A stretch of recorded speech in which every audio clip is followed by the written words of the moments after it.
my treatment center I was at, they couldn't run my insurance no more, so they pretty much dropped me like that day with no like warning. So I had to go to Motel 6. Like I had a little bit of cash that because I was working.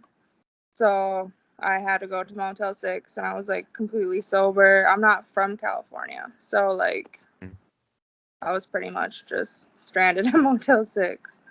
It was like I got a text and was like you gotta pack up your stuff and go. We can't have you here. And I was like, whoa. Like I continued to do my old behavior, smoke weed and did ever like cocaine and all that, and it affected my work to a point where I lost that job, and um, that put me on a cycle. And one day I hit up my biological dad, and I was like, hey, like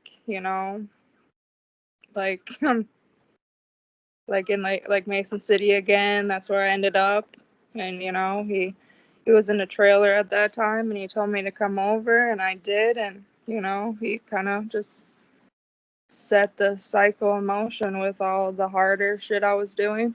Like drug use, like I use needles, like diabetic needles.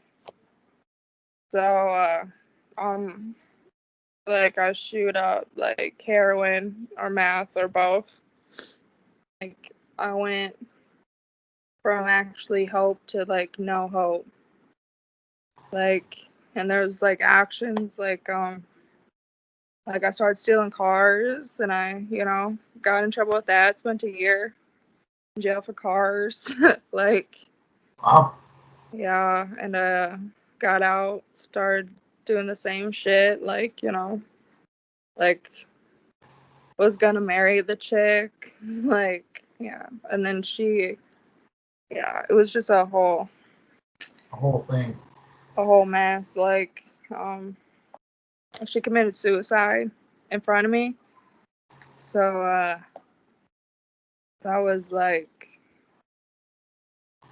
yeah, so but after that, like I went on a spiral even more, and I had a warrant out, and so I got arrested, and then after that I came here.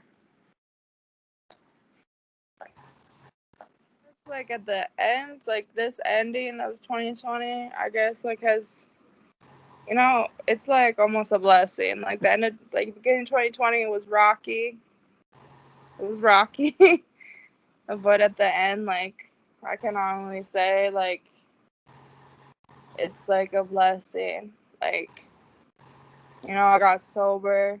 Like no one thought I would get sober. Like I didn't even think I would get sober. Like met my best friend. Like like it's been a good like ending of 2020. Like I got people in my life now I can call family. Like and like and that's big. Like that's big. Like I show my true self to them. Like I don't that like with other people. I would give off a very like don't mess with me vibe. And maybe that's just me. But they saved my life, I guess. Like, with like Stand for Kids, that was their big support. Like the amount of shit I put them through. I'm pretty sure y'all have talked about it in every freaking meeting. But they're like the family that like I know I can rely on.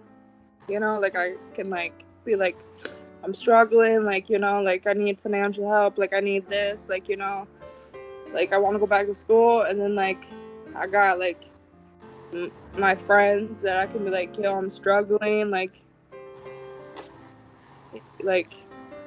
yo, like and I've never had that. I've never had like friends and like a program like y'all like saved me. Like the amount of times y'all saved me, like oh my gosh, like I can't even express how like grateful I am to stand up for kids. Like,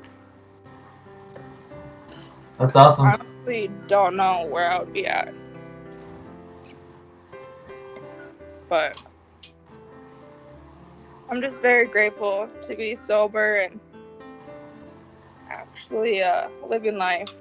You know, every day is like a learning experience. Some things I'm like, oh, I just want to like, open my mouth and let it talk. Yeah. But I would rather just deal with things the right way than go back out. Cause like I'd rather just live. That's all I gotta say. Just live. A year from now, I hope I am still sober. I hope to have like my own place. Um, I want to go back to school, but I'll probably wait a year. So that at that time, I'm hoping to go for my education. I want to be a special education teacher. Cool. So I want to go into that. And I hope Morgan is just truly happy. That's all I want for myself.